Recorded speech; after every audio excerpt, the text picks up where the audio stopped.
Hey guys, Venti here at Sensors Tech Forum, and I'm gonna take you through the removal process of this nasty unwanted software. Now this video is gonna be composed of two parts: automatic removal for the first part, and then I'm gonna take you through how a manual removal would be done.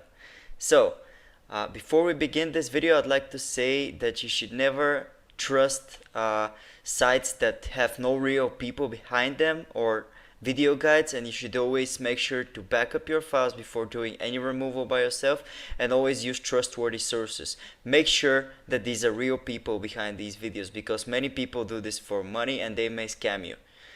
Now for the automatic removal, we're going to use the help and the power of an advanced anti-malware software. To download it, open your video's description and click on the description link. It's gonna take you to our tailor-made removal guide for this specific threat. Now, then go ahead and click on the download button, which is gonna take you to the download page. It should start automatically, and when it does, simply open the installer.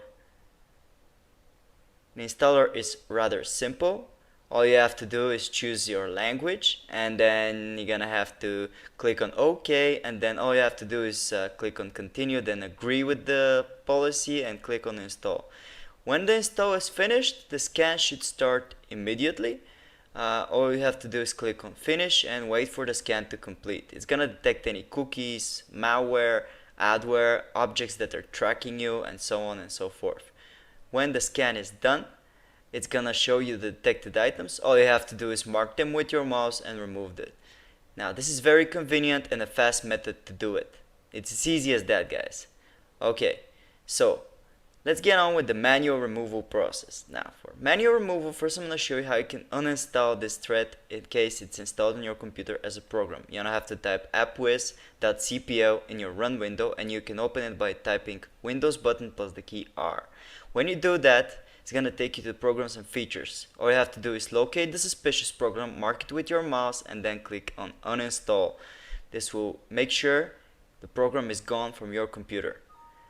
And when the program is uninstalled, all you have to do is clear up your web browsers. Now I'm gonna take you through most of the browsers. For Google Chrome, you're gonna have to open Chrome, and in your address bar type Chrome/settings and then clear browser data.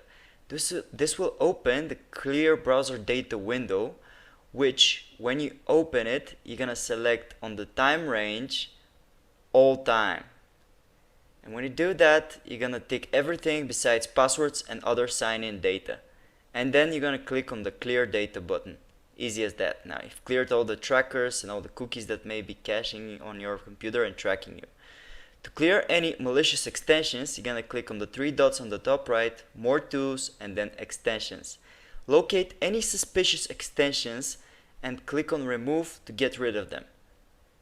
And basically that's it, guys. We've now taken care of how a removal would go with Google Chrome.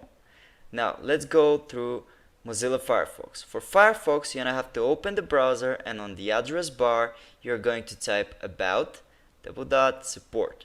This will open the support page. In it, you will find a button that is called Refresh Firefox. You're gonna click on that button to refresh all of the Firefox settings by default.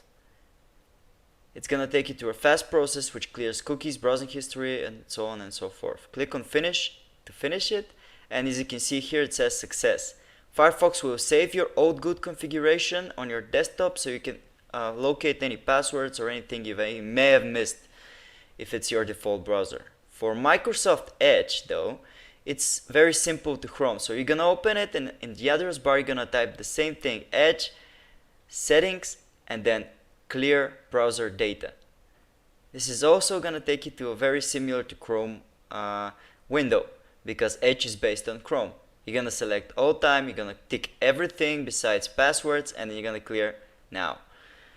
And when it's done, you're gonna clear of any extensions by again going on the right corner and clicking on extensions. This will take you to any suspicious extensions which you can detect and remove, again just like Chrome, by clicking on the remove button.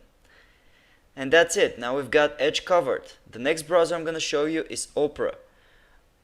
In Opera browser, you're gonna click on Opera, and you're gonna go to the address bar, and then you're gonna type Opera/settings clear browser data. It's very similar to what Edge and Chrome actually do. So you're gonna click on advanced, and then you're gonna tick everything, select all time, you know the drill, guys. Like, select everything, settings, hosted data, and then click on clear data. And basically that's it for the browsers. So with this, hopefully you should have get rid of this nasty adware threat. Thanks for watching, guys. We hope this video helped you. We appreciate if you'd subscribe, comment. We respond fast to any comments, so make sure to ask us any questions if anything is not clear. Thanks for watching, guys.